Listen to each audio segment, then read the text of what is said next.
What's up, everybody? Welcome back to The Best Podcast. I'm your host, Eric Russler. I am on a quest to find the best of everything. The only problem with that is whenever somebody tells you something's the best, it's just their opinion. So I thought I'd sit down with some of my favorite people in the world and find out what they think the best of everything is. This week, I'm joined again by my good friend, Tom Crawford. We were in the Marines together. We did 2 deployments together. He currently lives in Connecticut and is opening his own brew company. So check him out at Long Rifle Brewing Company on Instagram, and his personal page is at TommyGunn03 Brews.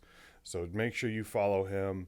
This is part 2. If you want to listen to part 1, go to last week's episode. But this is the conclusion of the Crawford saga. So enjoy.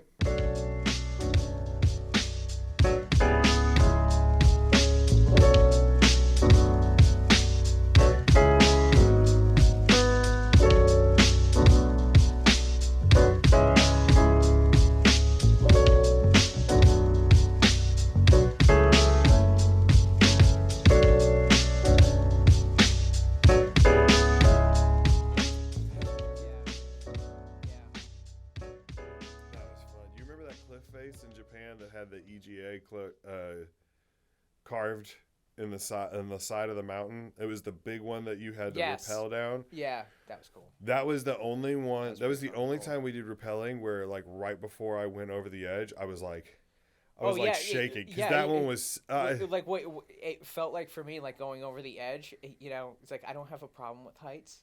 Mm-hmm. But, you know, they tickle the wee-wee a little bit. You know what I'm saying? Like, it's just like, you know what, man? Like, if I can avoid it, I'll avoid it. But, like, if I have to actually do it, it's like, okay, cool.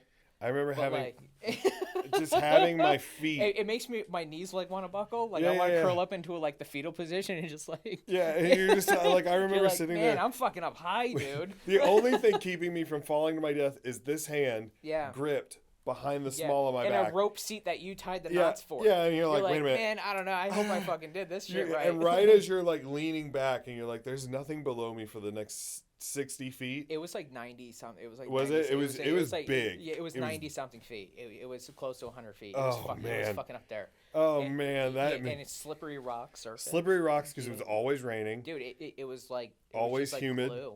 Yeah. And they're just like you're fine. Yeah. You're fine. Just go. You're fine. And you're like, okay. Well, everybody else is doing it. You're like, this is wicked fucking high. Yeah. Yep. Yeah. That was wild, but I loved that course, dude. Yeah. What else? Like there was like a lot of shit that happened. Yeah. I remember. Okay, so there was a guy in the first or second platoon, Corbett. Do you remember that? Mm-hmm.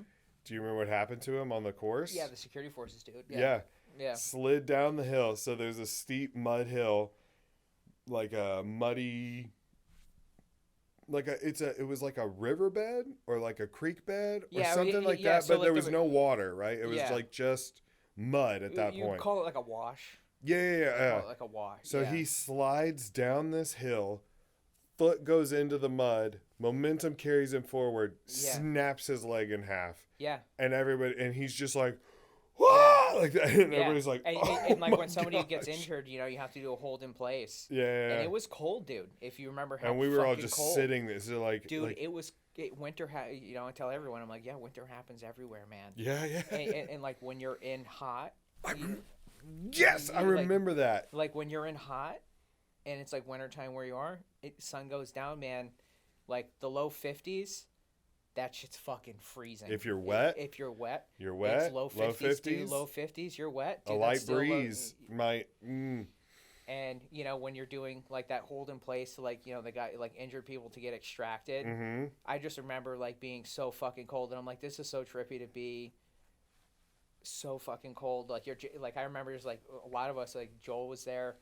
Like in our group, we're just like jackhammering, dude. Like I was shaking so much, man. I felt like I was fucking dancing. What platoon were you? You were with 3rd, right? Yeah. Do you remember what happened? There was a squad in 2nd platoon that the squad leader refused to let anybody put on warming layers, and then that's another story. And then that's another story. And then hyped out. Yeah, and then you're like, so like when I was watching you and Trevor, talk about that. I was just like, and I've told Caitlin that story before, and I'm like, oh no, it's just like that place is like a lot of people like got injured, and I'm like, well, one dude like legitimately almost died. Yeah. Legit, and like had there been no fire watch going around, checking people in their tents, like we were off like still in the training grounds in like that town that was like out there at like the Jungle Warfare Training Center, like that fake town. I remember being out there, and like they were back at like the camp where all like the tents were, and had there been no one like checking people because it was so dangerous and so cold and so wet, like there was multiple people hyping out.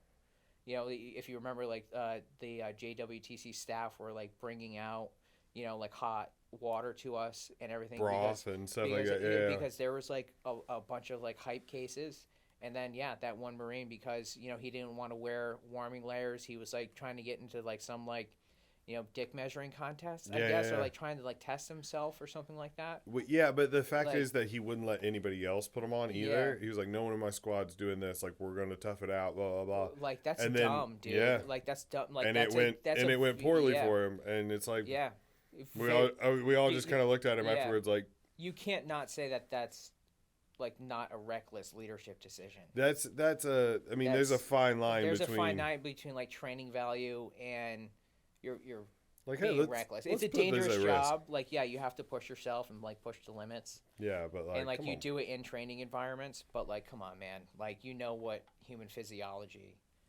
is, and like, you can't be soaking wet in low 50s with a wind chill. It's like, what are we doing here? Like, what do you think's gonna happen? Like, Japan was pretty legit. That the jungle warfare part.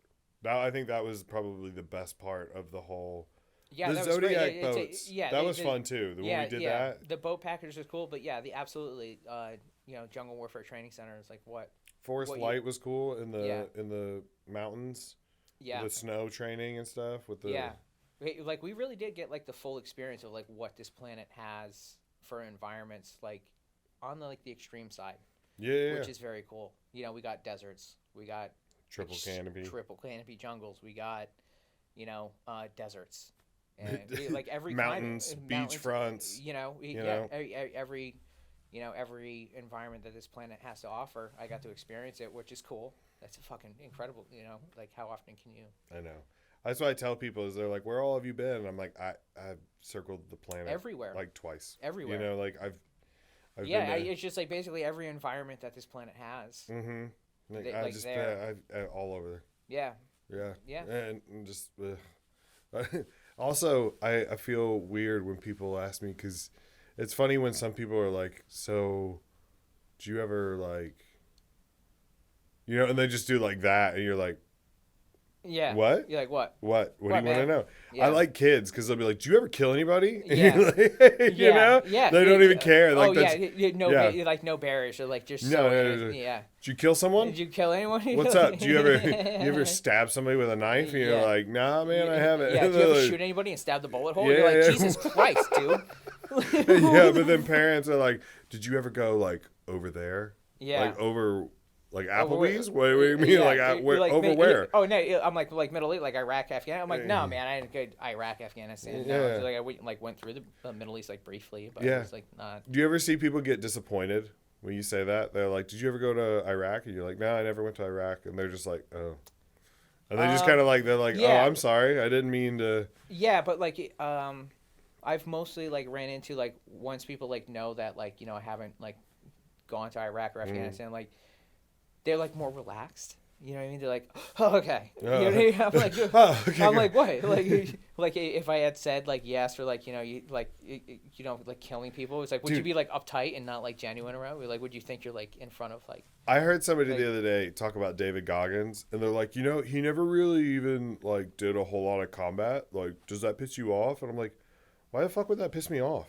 Yeah. It's like he signed up. He did the training. It has nothing he to passed do with the test. Man. Like he's done some incredibly hard shit and continues to do incredibly hard shit. Yeah, exactly. Like he's a smoke jumper, man. Like as like a day job. I know. Like that's. It's funny. Me? It's funny that people like talk about that. Like they dissect your your service history after you get out, and then they like try to like validate it by like, well, yeah, but he never like killed anybody. Right. Yeah, but he never like, you know, shot Osama bin Laden or anything. It's like, okay. Yeah. Sorry. Yeah. Hey, man, I didn't have any control over it. Like, Yeah. I signed up. They said, who's willing? I said, me. Yeah. And they said, pass these tests. Yeah. And then I passed them, and then they're like, hey, you know what? We're not going to use you. Just wait right here. You know, you're like, okay. What am I? Yeah, it's just wait. Like, it's like, what am I going to do about it as like a young Lance Corporal? Like, you know what I mean? Like, E fucking low level. It's just like, I'm not going to be like, no. We're going to fucking Afghanistan. No, we're going. Fuck what you say. We're going. I'm sneaking over there. Yeah. It's like, no, we're going. Fuck this Mew. Like, yeah. It doesn't work like that. They see movies like in World War II where it's like you just walk in the recruiter's office and then you walk out the back door and you go to boot camp. You know what I mean? And they shave your head and in 3 months you're in Normandy. Like, you know. I tell people, like, when I enlisted, I had to wait like 9 months to go. Yeah. There's a waiting list. There's all kinds of training. It's all ship dates. It's all a numbers game. They got this shit all figured out. Yeah. You are just one piece in the box. You know what I mean? You were like the smallest single iota in this massive machine. That's been going on for forever. Yeah, and will continue to go. To go on for forever. And I'm okay. And you're okay with it. You're just like, all right, man. Like, yeah, you did sign up for it. Yeah. Beware what you wish for. You know, I've like met like young men who are like looking to go into the military and like, you know, full of like piss and vinegar and all that. You know, it's like. I was that, you know, we were all like that dude, and it's just like, you know, it's just like, beware what you wish for, you know? Yeah. It all comes at a price, man. Like, Yep. There's a but if that's your thing, to everything. Hey, we need somebody to do it. So if you want to do it, go do it. Absolutely. But there's some people who like will when I talk about being in the military, they'll talk to me and they'll be like, I mean, I could never do what you did. And it's like, yeah, you could. No, you totally could. Yeah, you totally could. That's 100%. Honestly what I hear most. You'd be so disappointed by how, like, some stuff is unbelievably hard and some stuff you're like, what the hell? Yeah.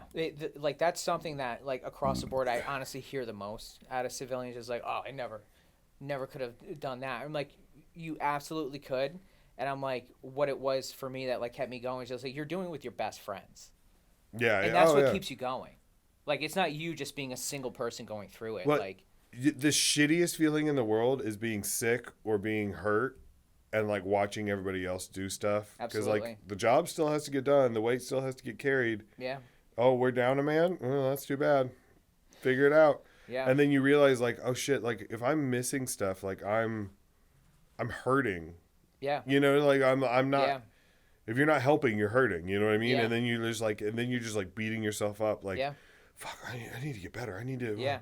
Oh man, I need to. Yeah, you want to be an asset. You don't want to be a liability. Yeah. Like being a liability is the worst. Yeah, that's why you don't talk like if something hurts, you're kind of like, so this sucks, but I feel like it's probably fine. You know what I mean? Yeah. It'll get better, and then it doesn't, and you're just like, well, I'm dealing with it now. Yeah, and then like you look at like the older dudes, and you're just like, I don't know how the fuck you're doing it. Oh man. I don't know how the fuck you're doing it. Did you ever see? I don't know if I should use the name, but Genny Fowler run. Do you remember? Yeah, but man, that guy had a tough career. He's hardcore. Hardcore motherfucker, dude. One of the dude. He like his story of, you know, how he got to Afghanistan for the first time. He was just like, I was on a beach, like watching like French women walk around topless, drinking umbrella drinks, and then he's just like, we get called into, you know, a whatever auditorium. Yeah. And he's just like, hey, you guys are being sent to Afghanistan. He's like, I went from, you know, being on that beach with umbrella drinks and all that scenery, and then he's just like, next thing I know, I'm in the mountains of Afghanistan hunting human beings with a bolt gun. Yeah. He's the real deal, dude. Yeah, he was hardcore. Yeah. But when you saw him run, that's when you realized you were like, done. And I mean, this was 15 years ago. No, not that long ago now, but like maybe 10 years ago. And I remember watching him like run just a simple like 100 yards, and I was like, oh, that looks so painful. And it is. It was like he was trying to run on like stilts because he was like there was no bend at all. Yeah. And you're just like, oh man. Yeah. So he was such a good dude. He was so cool. He's such a real dude. Did you do that swimming course that we did with him? No. Before we went to Japan, he did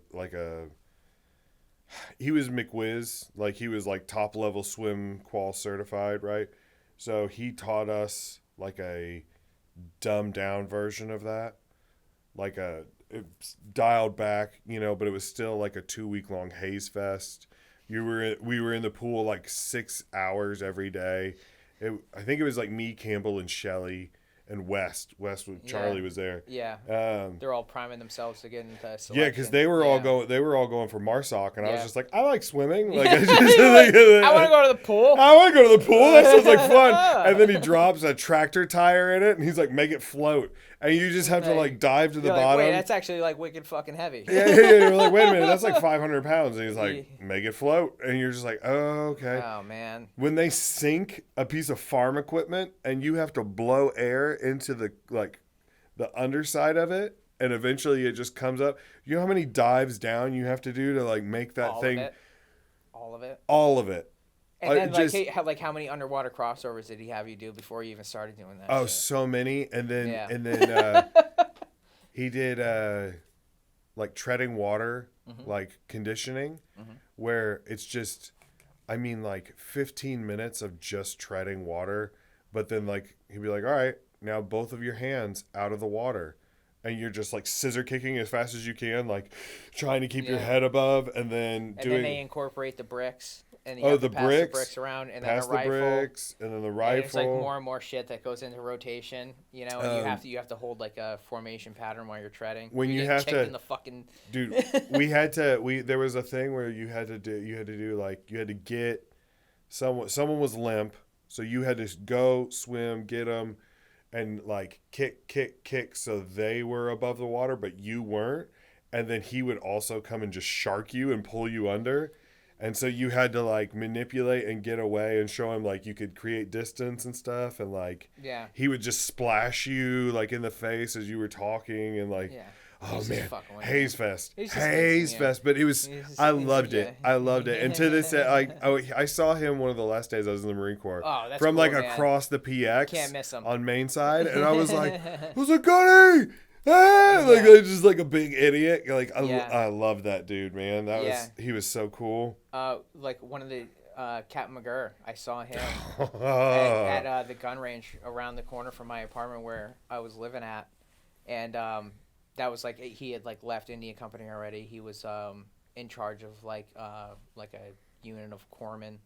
But it was like cool to see him, man. He was like such a McGurr, yeah, dude. Yeah. What Captain McGurr? Has there ever been Captain America?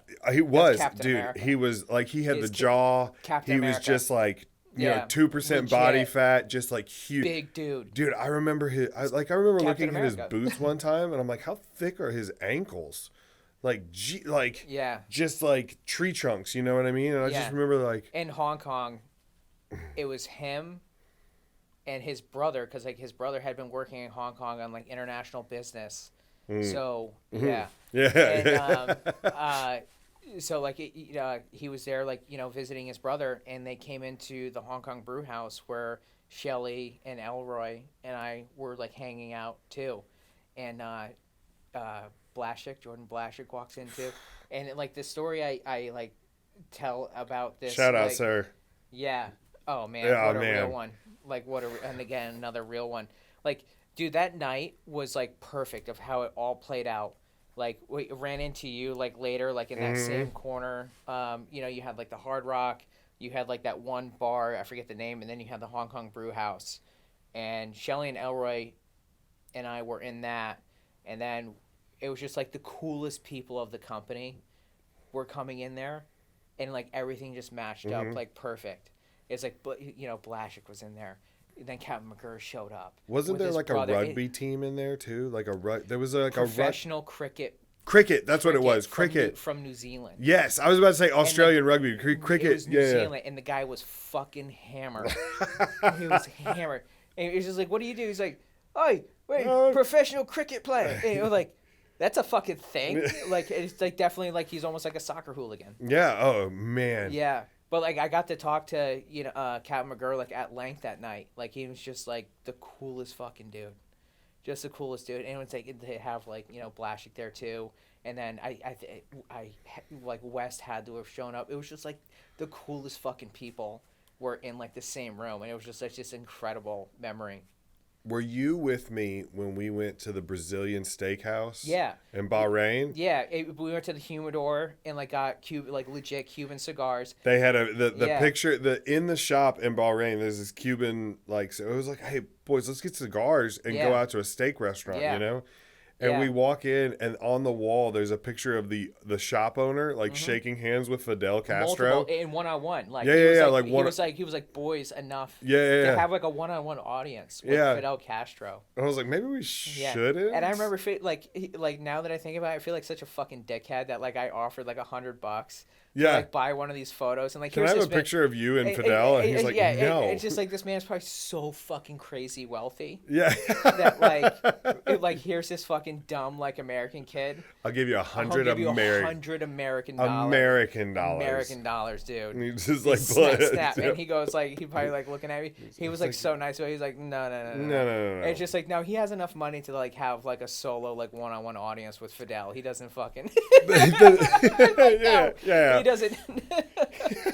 He is a main contributor to the Communist Cuban Party. He's besties.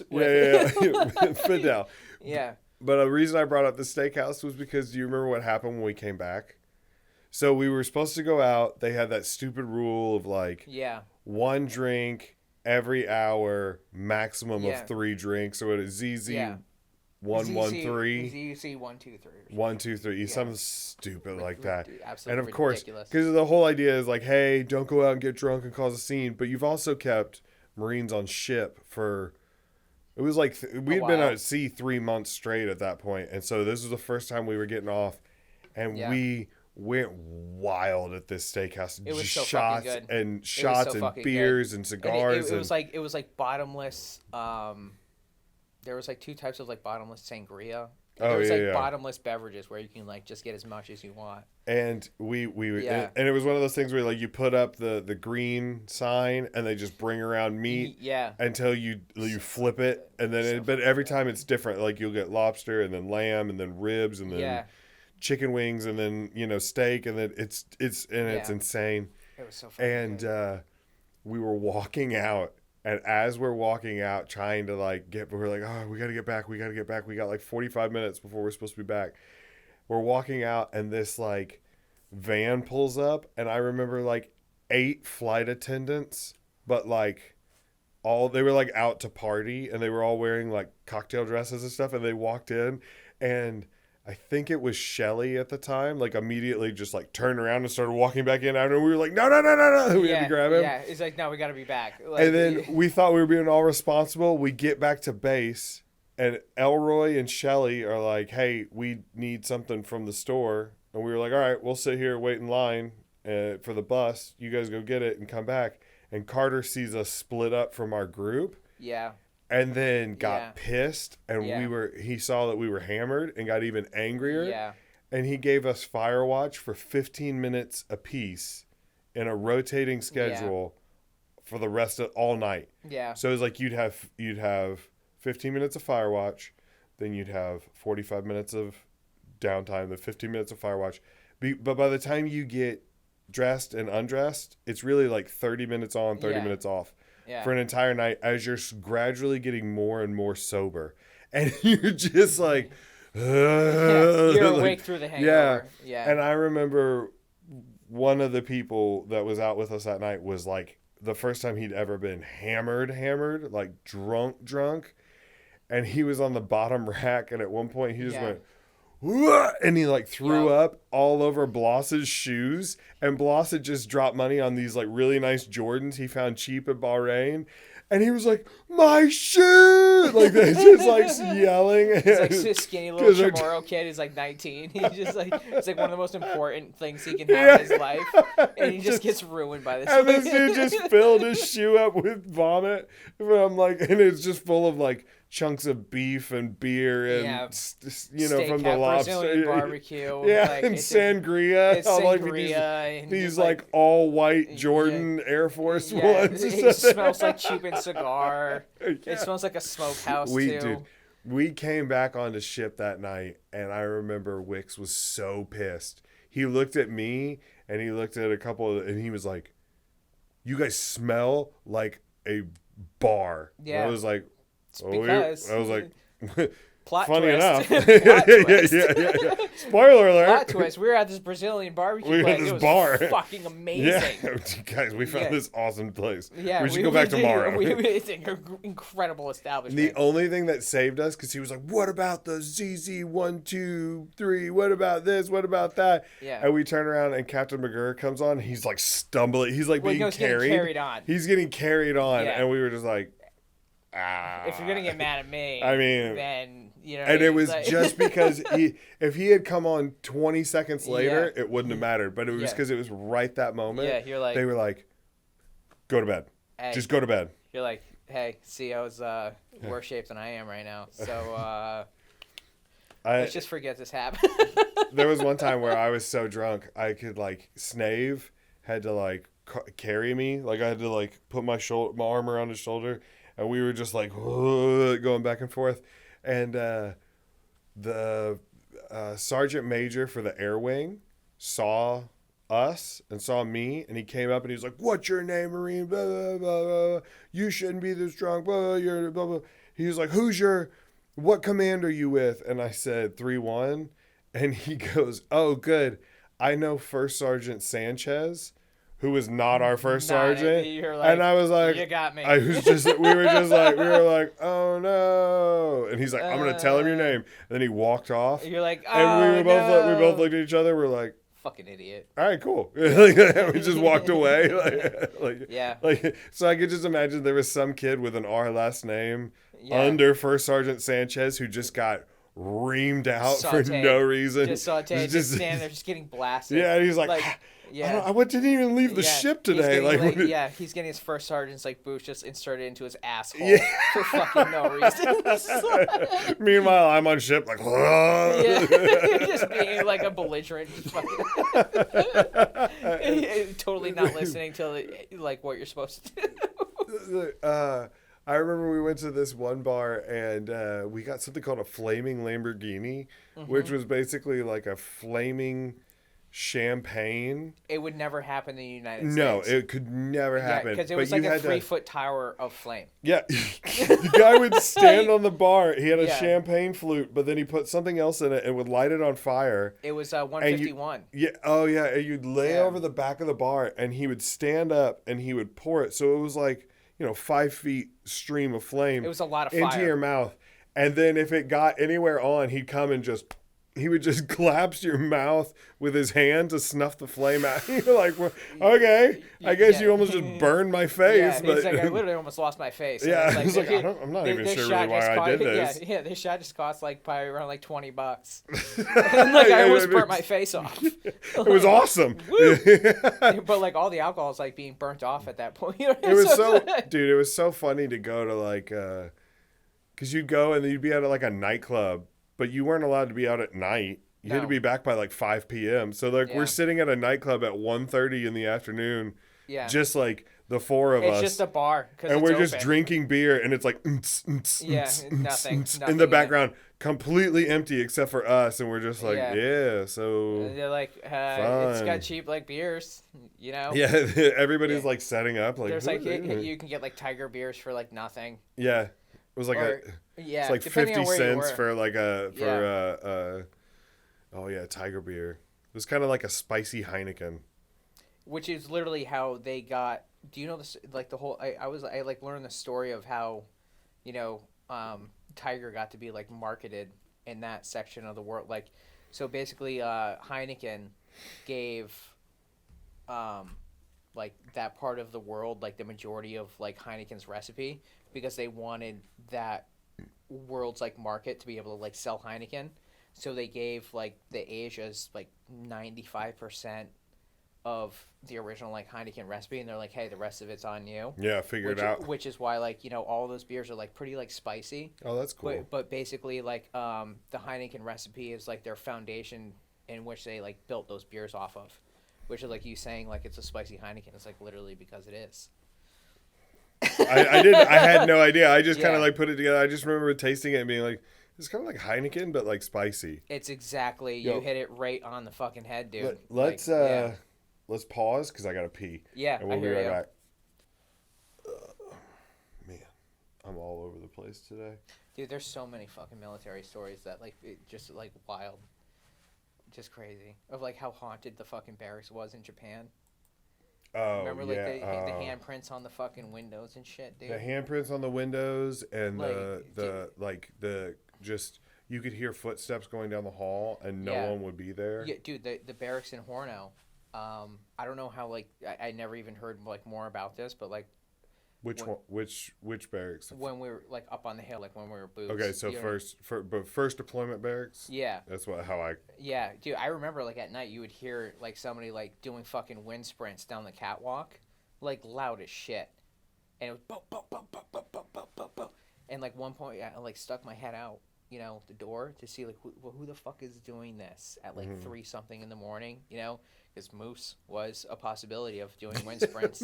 Moose. You know what I mean? I'm like, is that moose like doing wind sprints down the catwalk at like 3 a.m.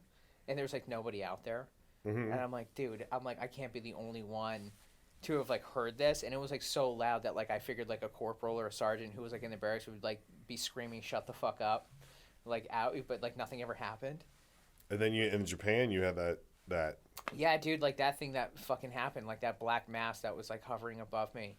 Like I woke up and it's just like No, like thanks. it's like people, like how it looked. It was like, oh, people like this sleep paralysis. I'm like, I've never once had that happen before, happen after, but I'm like, it was very vivid.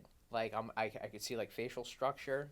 You said Trevor heard you like yelling, yeah, right? And Trevor heard me like saying like no, shit like that, like me trying to like fight whatever the fuck this like whatever it was, and he was like, dude, I heard you like yelling like last night, because I remember at like one point like I couldn't like move at all, and I'm like I could like move my eyes over to like where he was across the room, and he's like passed out, like sleeping, and I'm like wondering, I'm like, is he gonna like wake up and like maybe like help me out and shit? Yeah, it was fucking crazy. It was fucking, and then like it like went away like that, and I'm like, that was fucking crazy. I'm like, that was fucking insane. That was so wild, dude. Dude, just an immense amount of horrible shit happened there. With like World War II and all of that. Just crazy I loss can't of even life. begin to. With like the caves where like the guys would like funnel in and then throw a grenade, like they would all like commit suicide, and like dude, it's just like places not a lot of really not good shit happen. Yeah. So there's some.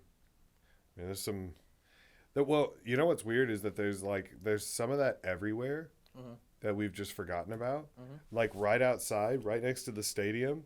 I'll show you when we go out there. There's a plaque commemorating the Battle of San Marcos, I think it is, which is what St. Louis was called before it was St. Louis, when it was still owned by the Spanish, I believe.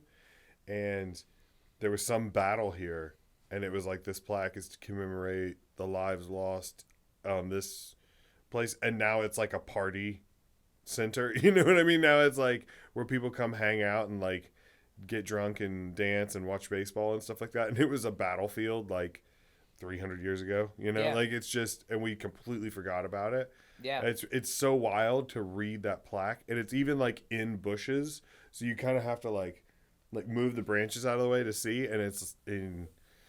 I don't know. Like New England has a lot of sites like that as well, like going back to like the Revolution. Even further. Yeah, even further. I mean? It's just like to like go to like some of the places where they're like, yeah, no man, here it is. Like they scrapped with like the British Empire, dude. Like just like a bunch of like farmers just being like, nah, fuck your taxes, man. Like I'm not really fucking jiving with that shit too much anymore, dude. Like, yeah, let's go ahead. You're like way over there. We're like way over here. Yeah. Like. I think we're gonna stop. Like, I think I'm not about this. Yeah. Yeah. Surely you guys are cool about it, right? No, no. Yeah, no. Well, I mean, you're gonna have to be. Yeah. Like, I hope your logistics train is pretty fucking rock solid. Yeah. Oh, you're talking. It takes 3 months to cross the Atlantic. Yeah. Well, good luck with reinforcements, bro. Yeah, good luck with reinforcements and keeping like the beans, bullets, and bandages flowing. Yeah. See you out in the tall grass, homie. You just give him a wink, tap him on the shoulder, and be like, "Hey, all right." I don't Cheerio. Really, yeah, hey, I don't think you really know how this is gonna play out. Yeah.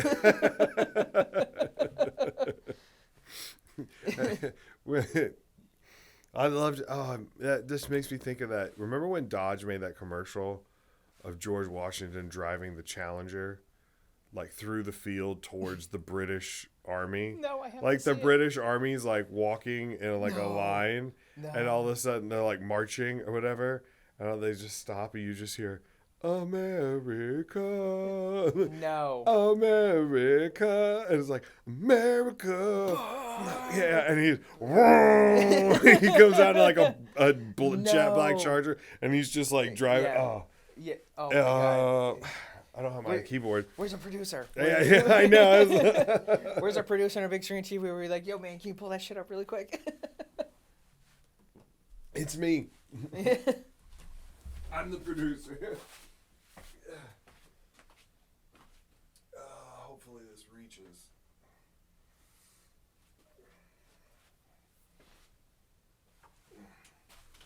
Dude, I need to get... I definitely need help. I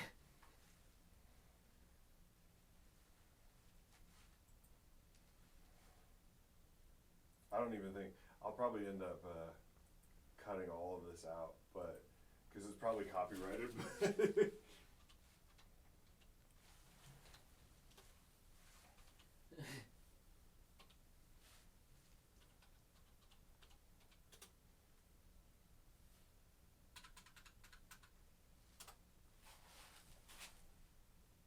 Oh my God. Oh my fucking God. I don't know if we'll be able to hear it. I hope we might not be able to hear it, but Okay. it's the song from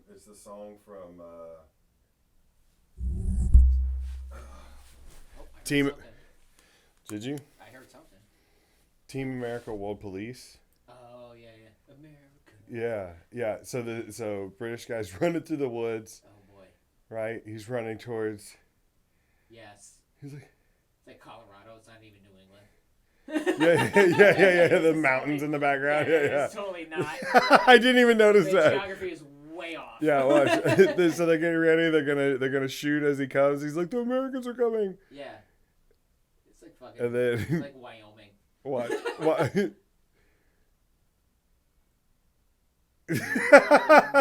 fucking God.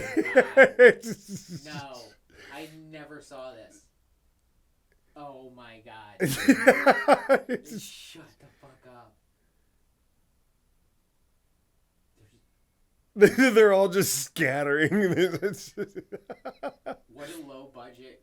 Oh, but it's beautiful. But it's perfectly done. And it was like 3 challengers too. It's just like, was that the different models or? That's just what they have. I mean, yeah, they're like, hey, we need like 3 challengers for this commercial. Like, yeah. They're like, what models? They're like, whatever you got, man. Yeah. They're like, we can give you like 3 like black RTs with a like base model, and base they're like, model. cool. Great. Done. It's not even the SRT. You No, like it's not the Hellcat. Yeah. Not that, Yeah, no, it's not that. No, this yeah. is it's literally they're just like the RT, the regular like 5.7 Hemi. It's not anything to whatever. You can get like one of those cars now for. With the music though, it's so much better. It's so much better when you can just hear America. They just needed like a flat plane to drive that car on because you cannot drive that thing. Like for them to take that car off road, it's just like it takes one decent sized hole to fuck that chute all up. One rock, just a little too big. Yeah, for that car to not be like just like torn to pieces. Oh, I'm sure it was. Because like when the Challenger first came out, they had to have a recall on them because the skin of the doors was too thin. So like when people were like going down the highway, it was like it was like you know what I mean? Like, yeah, because like the wind or whatever. People were like, they're hearing like this fucking thing go. It's like they skimped so much on the, thickness of sheet metal for the card. Like the cards just get cheaper and cheaper to produce. Yeah. That like they just like didn't think about that. And I guess at some point it just didn't even come up in like the R&D. No. But like once it hit the mass market, people were like, I hear like, they're like, this is fucking weird. And like what they found was, the metal, of like the $65,000-$70,000 SRT Challengers. It's like when you take those like big baking sheets and you're like, it's the same like principle. That. It's the same. It's just that's exactly what was happening. That's the same noise they're hearing going down the side. Yeah, they're like, why is my $75,000 like SRT Challenger? the brake lights are off. Yeah. Like you were talking about that earlier. Yeah. Oh yeah, you look at the body lines and they're just like the fit and finish, just slapped together, man. There is no like fine tuning done at the factory. They're just like, ship these fucking things. They're like, but they look good. Send them out. Yeah. They look good from afar, but they're far from good. They really are. Like in like any Challenger that you see even now today, just like when you see like a really fucking nice like Charger Challenger, dude, just take like a minute to like look at how like all the taillights and all this stuff like line up and all that. You'll see it's like way fucked up. It's like more fucked up than a football bat, dude. Like it's. Not good. Shout out Staff Sergeant Moon. Yeah. Yeah. Yeah. You look like a bag of smashed assholes. That's another good one. You look like a bag of smashed. I was like, what the fuck? Yeah. Yeah. Oh, man. Mm-hmm. Remember, who did he say it to? Who did he say, like, you were more fucked up than a football bat? And the person was like, there's no such thing as a football bat, Sergeant. And he's like, yeah, like, and then he's just like, it's just that long, awkward glare. You just made your life a lot harder. Just, hey, man, they ought to shut him the fuck up, dude. Like, the name of the game is Quiet Mouse. Just shut the fuck up. Yeah, don't stop making waves, man. Just don't make waves, dude. Just shut the fuck up. Shutting the fuck up goes a long way. What was your best, like, oh shit story where, like, we were in, like, something happened and you're like, I'm done. I am cooked. This is I'm like I can remember. Yeah.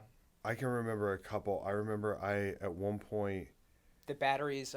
We did like this raid, and the batteries of the thermal somehow like the thermal like got kicked on, and like the thermal sight for the machine gun. Yeah. Like when you had that scope on, dude. It would just, and it took like 12 batteries, and if it got kicked on, the battery life was only like not that long whatsoever. Like maybe an hour and change, I think. Like don't quote me on that, but it wasn't anything like 6 to 8 hours. And like on the helo, out to where we were going, it must have got turned on and like all the movement. It took nothing to like switch on. And we get to where we're going, like get the gun set up and everything. I go to turn the scope on, and it's already on.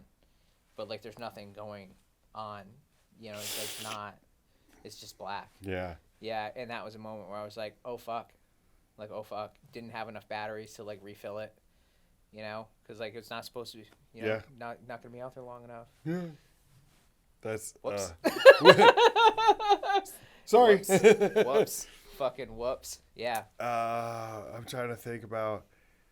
there was a time when we went on ship, we either started in woodland camis or we started in desert camis. But whichever one we started in, I didn't have the other. Yeah. So, like, I didn't... Like, all of them got, like, destroyed or, like, they weren't serviceable or whatever.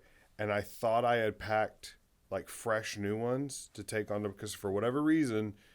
That was, remember, it was like if you had an unserviceable uniform, like they got really weird about uniforms. That's the culture shift time, too. Yeah. I mean, And I remember I didn't have, so like, let's just say we started in deserts, we were going to switch to woodlands. Yeah. I realized, I was like, okay, I don't have enough time. First day we're getting ready to leave, I order camis and I get them, I leave them under the name of one of my buddies to come pick them up. and then mail them to me. And I'm like, mail them to me as soon as they're done. And he was like, oh, okay, yeah. Thinking, yeah, it'll get to me. You know, we'll probably have mail like once a week or something like that. It'll be here. Not realizing mail only comes once every like 3 months, 4 months. Yep. I'm not kidding you. Yeah. When I it's say like that 8 weeks, yeah. But they were like, basically, it was a long fucking time. If they were like, hey, Sunday at midnight, we're switching over to Woodlands or whatever. Mail drop came Saturday at like 3 p.m. And if you don't think that I was shitting myself, I don't know how you didn't have like a panic attack. And I was just like every day. I would have been fucking horrified. Every day I was just like, if these don't come in the next 36 hours, I am dead. I'm dead. If these don't come, my life is gonna end because we've had so many inspections up to that point, and you should have it. You know, with how many inspections and things like that. That was a thing. Like I just had to like stone face it for like weeks and weeks. I was just sitting there like, dude, this is my life could be over. Yeah. And then I mean, I can't even, I can't even begin to tell you that when I opened up that first box, it was just a care package from like a school kid somewhere. Oh, okay. And so it was just like candy and batteries and like Kleenexes and stuff like that. You were like, I was like, oh no, and like I'm just waiting. You're like, oh no, this is waiting for someone to tell me I had a package, and you're just like, wait, please,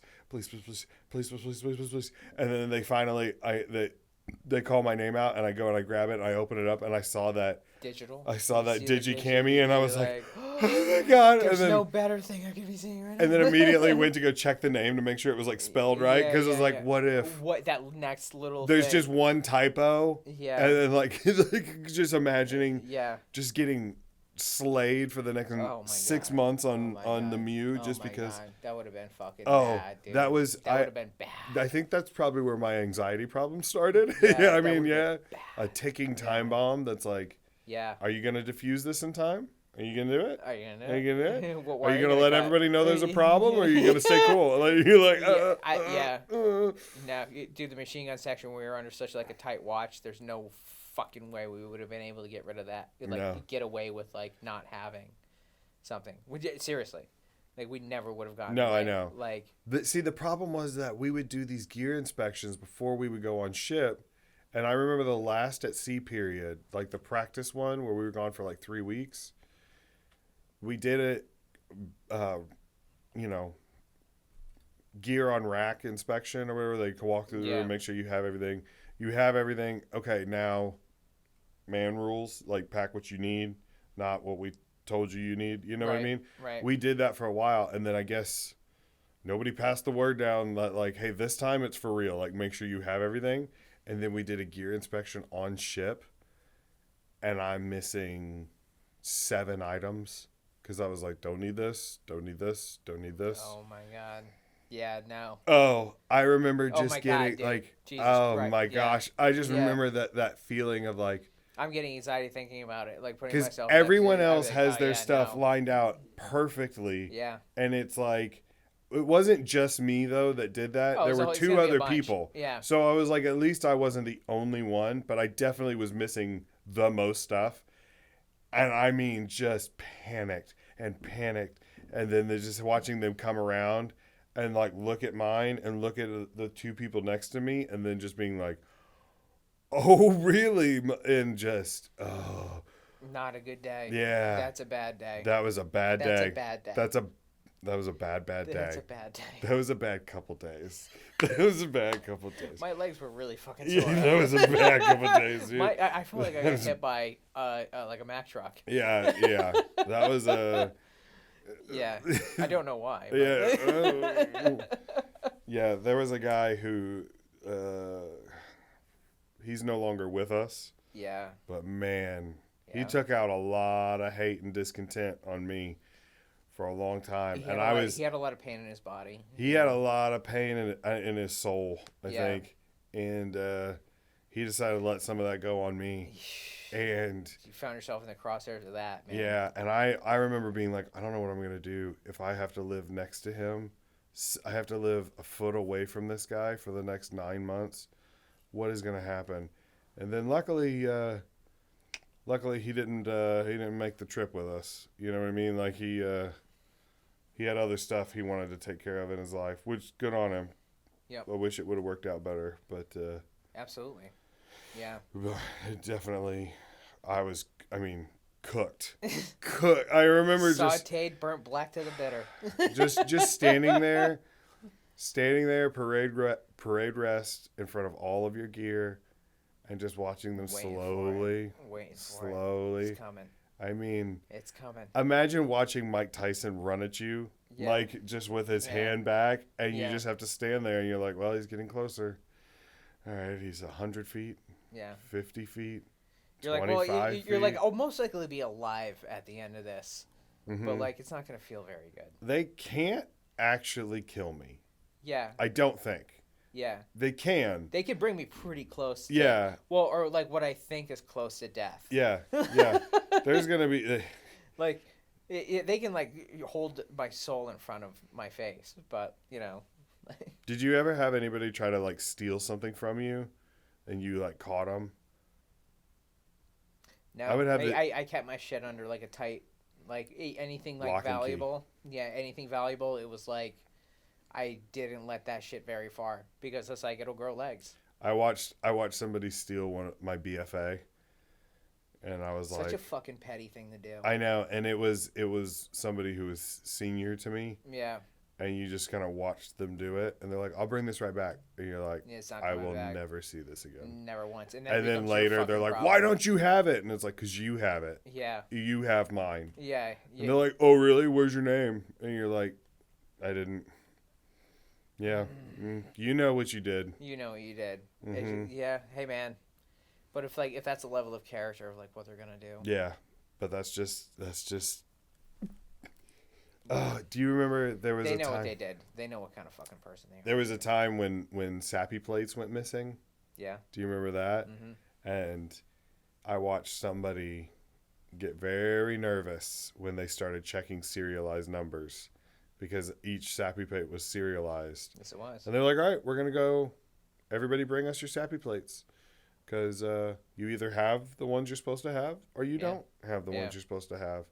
And there's one pair missing, so we'll figure it out." And you just watch someone start to pace back and forth and back and forth. And I remember just waiting for that shoe to drop on him. And I'm like, good, man. Mm-hmm. Good. I just waited for that moment, and man,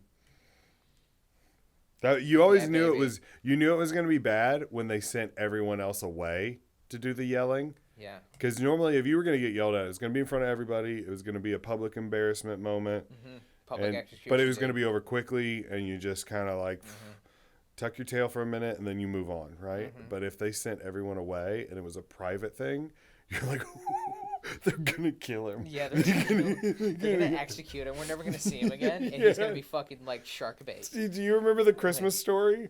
Did you ever see that movie with the two little kids and the kid gets his tongue stuck to the pole or whatever? Yeah. Well, Dude, it would play on a marathon every Christmas Eve. On, like, Yeah. Like some chant. So there was a part where the older kid is cussing in front of his mom or whatever. His mom catches him, and then later the dad comes home and he finds the younger kid like in a kitchen cabinet crying, and he's like, "What's wrong?" He's like, "Mom's gonna kill Ralphie." Like, that's how it felt when they send you out of the room. They're like, "Oh, Gunny's gonna kill," you know. Yeah. It's just like you hear one lone gunshot. You're just rings out. Yeah, you're like, "Oh shit! All right, I'm literally not gonna ask anything." Yeah. Oh my god. Okay. Oh my god. Okay, don't do that.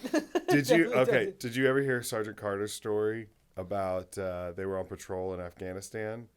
It was when he had a problem with the other guy that was Oh, I know the story like very vividly. I could almost like tell a word. Yeah. The version I heard, and you tell me if this is what you heard for too. sure. Version I heard is they're on patrol, right? They're walking through Afghanistan, and apparently the guy that's in charge doesn't think that everybody's alert enough. Yeah. So he decides to just rifle off a shot in the middle of the night. So everybody jumps and they're like, "What's going on? What's going on?" And so Sergeant Carter runs back, it talks to the guy. He's like, "What's going on? What's going on?" And he goes, "I don't think anybody's paying attention." So Sergeant Carter has to come back and explain to the guys, goes, He didn't think that you guys were paying enough attention because so he shot somebody like that. Yeah, that's exact. Yeah, yeah. Which, by the way, total negligent discharge. Total, like he just rifled one into the dirt just to get everybody on alert. And what a way to attract attention on a night movement, a night patrol through. Like stealth is like your ultimate cover. And here he goes, like, I'm going to use this as a training operation in a war zone. Good job! Desk pop. Like, that's like a rude... You're like, what the fuck did you do, man? Like, why? Oh, that's such a good... Like, it's actually, that's a Marine Corps infantry, like, desk pop. Yeah. When was your last desk pop? Like, September 06? Iraq, 2006. I think it was like Ramadi 04. I wanted to make sure my guys were paying attention, so I just, like, fucking let one go. Dude, what the fuck, man? Oh, that's such a great story. Yeah. It's just shooting one off in the air. You're like, what the fuck? Why are you doing that? You just announced our presence at the city. I could just picture Sergeant Carter's face too, just like, like it just just so defeated. Like this he didn't think everybody was paying attention. So I think everybody's fucking paying attention. So he shot somebody. It's like, well, possibly. We don't know. Yeah, well, I mean, it's gonna come down. It's dark. Yeah, it does come back down. It does have a trajectory. Yeah, there was a woman killed in Connecticut like many years ago. You know, like some hunter somewhere was like being a dickhead, and let a shot rip into the air, and like this woman like at her kitchen sink just like catches a round, like a 270 Winchester round right through the kitchen window. Imagine how terrifying that would be to just sit there you're washing your dishes, kitchen window, whatever. Then all of a sudden there's a hole in your chest and you're just on the ground. And you're like, who the fuck? Who's coming for me? You know what I mean? Like, So it comes down. What would you do if you walk home, you come home from work and your wife's just dead on the floor, gunshot wound to the chest, and you're just, what the fuck?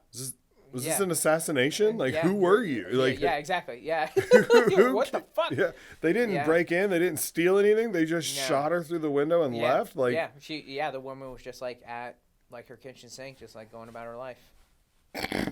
That's fucking crazy. Yeah, but like going back to the story of like that dude just like letting a round rip, if like that round like caught someone's family member. That they weren't involved in like what the fuck was going on. It's like, dude, you literally just created more terrorists. What do you know what I'm saying? Like that's the ripple effect. Yes. What the fuck are you doing? But after that, people were paying attention. Do the ends justify the means? Yeah. Do they? Yeah. It's just like yeah. You just literally made life just exponentially harder. Do you remember? And I will cut this out if you want me to cut. If you want me to cut it out, I'll cut it out. But do you remember we were doing a Mount Town, and I can't remember which one it was, but it was one of the big ones. It was an urban thing. You and your squad pushed into a building, and somehow like Chedrick, Schlecht, a lot of people like went down. Yeah. Oh yeah. And then you radioed up. I was the last one like surviving. Yeah. You were the last man. We were like going down like this hallway. And, like a member of the OPFOR, like, shot through, like, this, like, small, like, window in front of me. And Schlecht was in front of me. So, like, he goes, down. And then I look, like, behind me. And then, like, there was, like, another dude who was, like, hiding in, like, a corner or something. He comes around and, like, takes out Chedrick. And then, like, I, like, get that dude. And then, like, everybody's, like, laying down, like, dead around me. And I'm, like, the fucking, last, like, boot fucking, like, Lance Corporal Crawford, and like, dude, Chedrick slides the radio over to me. He's like, here you go, Crawford. And I'm, like, holding Higgins goes. His Pittsburgh accent. Yeah, here you go. Fucking trailer park, fucking Chedrick, Like, and you were like, well, what do I do? I'm like, dude, what? I don't even know what our fucking call sign is. I'm like so fucking boot. That was like, I'm like, yo, what's our call sign? And dude, Chedrick said 4 actual. Okay. Chedrick said I did not. I was like, yo, what's our call? Like, what's our squad's like call sign? Yeah. And he was just like 4 actual, and I go, this is for actual, like, fucking, you know, like, Yeah. I assume I'm Lance Corporal Crawford. I am now Raider 4 Actual. Yeah, I was like, and if, like, the actual 4 Actual is, like, our platoon commander, like, the golden boy Jordan Blashek. Yeah. And he's who is not down, by the way. No, and not it's down. still He's like, very much alive.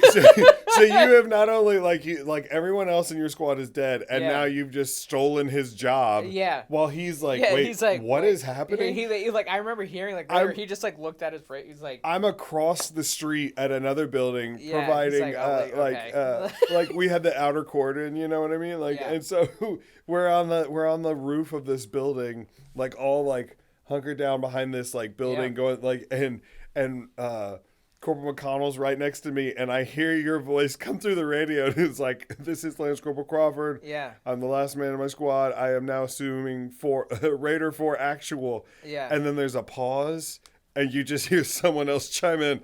Is there no one else? No. Yeah, No. you're like, nah. Legit, like, no, dude. Like, bro, dead ass? No.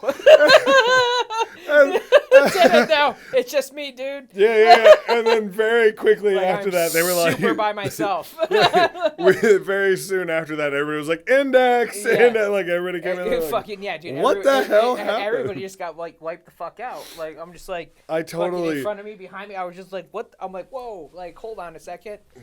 Yeah. Yeah. Chedrick, if you're listening, you were super dope. You were a great guy. Oh, man. But I 100% believe him that you told him he was did. 4 Actual. I wasn't gonna fucking not say the right thing, dude. Yeah. Are you kidding? Yeah. Are you fucking serious? Yeah. Like in that way, I was just like, yo, what the fuck is our call sign? Yeah. First of all? Like, Yeah, I was like, yeah, because like we just like got put a with 3-month somebody. Lance Corporal, and you're like, Here I am with this like Motorola Black Gear, being like, what the fuck? yeah. I'm Raider 4 Actual. Yeah. He was like, just the. and I said 4 Actually. He goes, no, and I go, motherfucker, you told me. Yeah. I'm like, you fucking said that. You said 4 Actually. You said. I'm like, what do you mean no? Yeah. Like, Yeah, dude. So.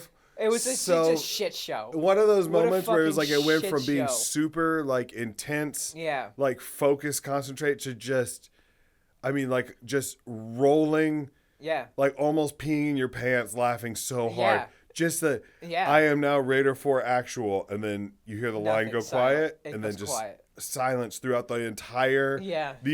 training area just Yeah. goes silent, Just goes and then all of a quiet. sudden you hear, is there no one else? No, I one person it's like like now everybody's gone. It's just Everybody's I gone. think about that. I know exactly where I was. I could Yeah. picture. I don't know what I remember it very vividly as well, and I was just like, people are just like laying around, just like fucking talking shit, like talking to each other, you know, and I'm just like being by myself on like the 4th story of this fucking building, like alone. Yeah, just hey. Alone and unafraid. Alone and unafraid, dude. It's like, okay, like this is my life. You just grab the radio. Broken Arrow. Yeah. Bro. Yeah, expend all Send rounds. it all. Yeah, expend all rounds on my pause, man. Fuck it. Like I'd rather. I'm not JTAC certified. Yeah, I am not a JTAC. Tell everyone Send I love it. Yeah, full send. Yeah. Yep. Oh man. That was fucking funny. That was so like, funny. dude, it was like everybody just like went down, and I'm like, yo, what the fuck? I'm like, Yeah. front, back, like I'm like looking around, I'm like, fuck, all right. I remember we were in 29 Palms. We were at one of those mount towns, and we were supposed to, you know, it was one of those things where like you patrol around the fake city, they have actors, you talk to enough locals, they give you the intel you need to make an operable move on a target, you know, and there was a compound that there was a, you know, high value target in this compound or whatever, and so we all designate tasks. Anyway, me, Beert, and I think it was Stratton, like our boots. Strat Daddy. Yeah, Strat Daddy. Dude, he was like a Golden Glove boxer. He was so legit. But then we made him do like kicks one time for McMap, and he just couldn't. Like he was just like, eh. Well, it's probably like having a giraffe do kicks. Yeah. Well, he was just like his hands. It was like watching him work like a bag was almost like beautiful because it was like it's an art. He has the art. yeah, like he just had the fluidity, and then we were like, all right, now kick, and he was like, meh, meh, like it was just like a meh, like imagine a pigeon trying to like it's like yeah, it's like a pillow hitting the bag. You're like, how? you're like, there was no flap at all, but like when he would get going, yeah. But anyway, we were tasked with.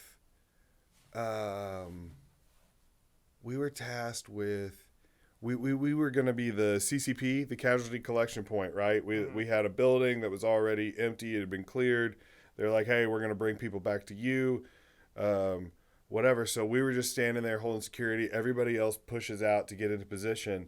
And the building next to us, second floor, I mean, it was like across an open courtyard, second story window, just like that. And we realized, like, as people are stacking up on this building, they're getting picked off from across.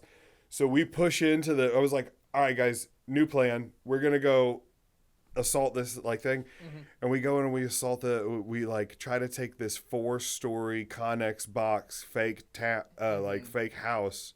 Just the three of us. Yeah. So impossibly hard to clear. It's literally, And we made impossible. We made it up to the 3rd floor, and the coyotes were like, hey, guys, all right, like, time out. You did a really good job. Like, just stop. Don't go up there because we've got, like, equipment and stuff. Like, yeah. We were like, breaking the shit. I was like, wait a minute. Is this part of the test? And they're like, no, seriously? Fucking stop. Yeah, like, you did a good job. Turn around. We'll tell your chain of command. You did the right thing. Like, good on you. And I remember they came up and they told West.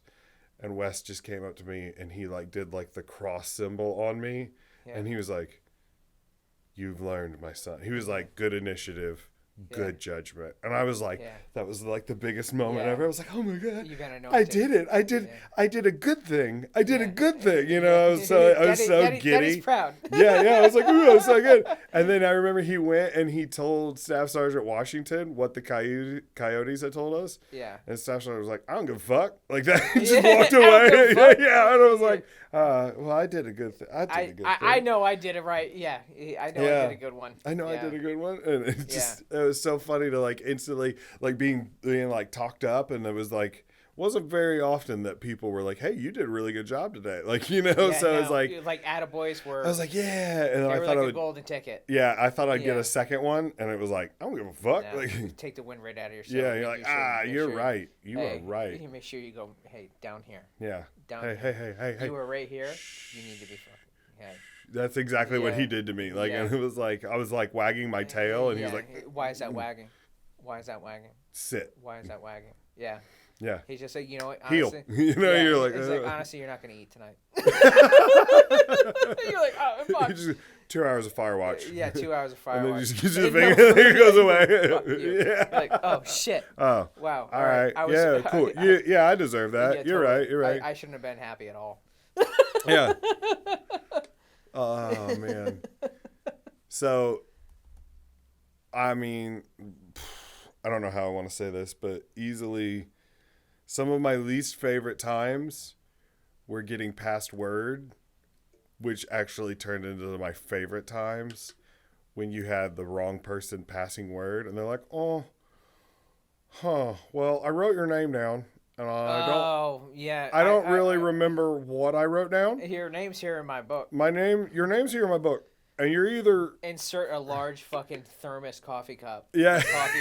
Like the mug that's under the thing, like it's made in that. The great... And then you can just grab it. It was the Big Bubba keg, but filled with just... It was the carafe. It was 64 ounces of coffee, and just walking around with that and a clipboard. And then at the end of the day, he'd be like, well, I wrote your name down, and I'm not sure why, so I'm just going to go ahead and tell you that you're getting a page 11, and we'll figure it out later. And you're like... Oh, okay, so you wrote my name down, and now you just assume I'm in trouble, so you're going to make something up? Yeah, I wrote pretty much. I wrote your name down, so that means I have to fuck you in some way. It was so... Dude, he would make us write, like, pros and cons for, like, the junior Marines and counselings and stuff, and then you'd come and talk to him, and he would, like... You would explain it to him, and he'd go, oh, okay. And then he would just throw them in the trash, and then you're like, okay. Cool. Thanks for making me work all night on this. No wonder so and so punched you in the fucking mouth. Yeah. Being a piece of shit in fucking Iraq. I'll say it. You know what I mean? It did happen. It's a true story. I mean, yeah, it's happened. A fucking true story. It did happen. I believe it 100%. No, it did happen. I believe it. Like I believe his version every. Yeah. You know what? Some people went through a lot of shit and did their own thing, you know, and dealt with it in different ways. Yeah. Some people decided to be productive members of society, and some people did not. You know what I mean? Yeah. When I heard that story, and I was just like, no. And they were like, Marine Corps is a small world, man. You know, very small. Yeah.